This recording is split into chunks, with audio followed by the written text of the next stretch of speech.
ಇನ್ನು ಈ ಶಿರೂರು ಗುಡ್ಡ ಕುಸಿತ ಪ್ರಕರಣದಿಂದ ಗಂಗಾವಳಿ ನದಿಯ ಮತ್ತೊಂದು ತಟದಲ್ಲಿ ಇರತಕ್ಕಂಥ ಊರು ಉಳುವರೆ ಅಂತ. ಈ ಉಳುವರೆ ಗ್ರಾಮದಲ್ಲಂತೂ ಭಾರೀ ಹಾನಿ, ಸಾವು ನೋವು ಸಂಭವಿಸಿದೆ. ಈ ನಡುವೆ ಭೀಕರ ಘಟನೆಯಿಂದ ಪುಟ್ಟ 5 ಮಕ್ಕಳನ್ನು ಹುವಾಗೌಡ ಅನ್ನೋರು ರಕ್ಷಣೆ ಮಾಡಿದ್ದಾರೆ. ಅವತ್ತಿನ ದಿನ ಘಟನೆ ನಡೆದಾಗ ಈ ಬಗ್ಗೆ ಮಾಹಿತಿ ಹಂಚಿಕೊಂಡ ಹುವಾಗೌಡ ಘಟನೆಯ ಭೀಕರತೆಯನ್ನು ಎಳೆಯಾಗಿ ಬಿಚ್ಚಿಟ್ಟಿದ್ದಾರೆ. ಒಂದೇ ಸರ್ತಿಗೆ ನದಿಯ ರಭಸಕ್ಕೆ ಮನೆಯ ಅಂಗಳದಲ್ಲಿ ಆಟ ಆಡ್ತಾ ಇದ್ದ ಮಕ್ಕಳು ಕೊಚ್ಕೊಂಡು ಹೋಗ್ತಾ ಇದ್ರು. ಮಕ್ಕಳು ಗಿಡ ಗಂಟಿಗಳಿಗೆ ಸಿಕ್ಕಾಕೊಂಡಿದ್ರು. ಆಗ ನಾನು ಕೂಡ ತೇಲ್ಕೊಂಡು ಹೋಗ್ತಾ ಇದ್ದೆ. ಎಲ್ಲ ಮಕ್ಕಳು ನನ್ನ ಕೈಗೆ ಸಿಕ್ಕಿದ್ರು. ಎಲ್ಲರನ್ನೂ ಕೂಡ ನಾನು ಅಪ್ಪಿ ಹಿಡಿದೆ.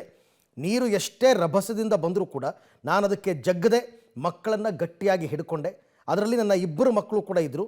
ಇನ್ನೂ 3 ನನ್ನ ತಮ್ಮನ ಮಕ್ಕಳು ಅಂತ ಹೇಳಿದ್ದಾರೆ. ಎಲ್ಲರನ್ನೂ ನಾನೇ ಬಚಾವ್ ಮಾಡಿ ದಡಕ್ಕೆ ತಂದೆ ಅಂತ ಹುವಾಗೌಡ ಅವರು ಹೇಳಿದ್ದಾರೆ. ಗುಡ್ಡ ಕುಸಿತದ ಭೀಕರತೆಯನ್ನು ವಿವರಿಸಿದ ಇನ್ನೋರ್ವ ಪ್ರತ್ಯಕ್ಷದರ್ಶಿ ಮಂಗೇಶ್ ಗೌಡ ಇತಿಹಾಸದಲ್ಲೇ ಇಂಥ ಘಟನೆಯನ್ನು ನೋಡಿಲ್ಲ ಅಂತ ಹೇಳಿದ್ದಾರೆ. ಏನಾಯ್ತಂತೆ ನಮಗೆ ಗೊತ್ತಾಗಲಿಲ್ಲ.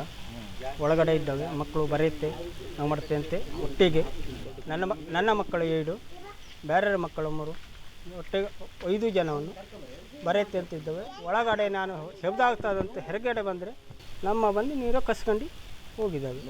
ಆವಾಗ ನನ್ನ ಜೀವನ ಹೋದ್ರೆ ಹೋಗ್ತಿದ್ದೆ ಅಂದ್ಕೊಂಡು ಮಕ್ಕಳನ್ನು ನಾನು ಕಾಪಾಡಬೇಕಂದ್ಕೊಂಡು ಪ್ರಯತ್ನ ಮಾಡಿ ಮಕ್ಕಳನ್ನು ಒಟ್ಟು ಮಾಡಿದ್ದೆ. ಆವಾಗ ನೀರೆಲ್ಲ ಕೆಳಗೆ ಎಲ್ಲ ಹೋಯ್ತು. ನೀರು ಏನೂ ಇಲ್ಲ. ಆವಾಗ ಶಾಪ್ ಹಿಂಗೆ ಎಂಥದ್ದು ಬಂದಿತ್ತಿಲ್ಲ. ಇಲ್ಲಿ ನೀರು ಏನೂ ಇಲ್ಲ ಹಿಂಗೆ ಶಾಬಿತ್ತೆ. ನೀರು ಹಳ್ಳ ಬಂದಿತ್ತು ಅಲ್ಲ ಎಂಥದ್ದು ಅಲ್ಲ ಅಂತ ಕಾಣಿಸುತ್ತೆ.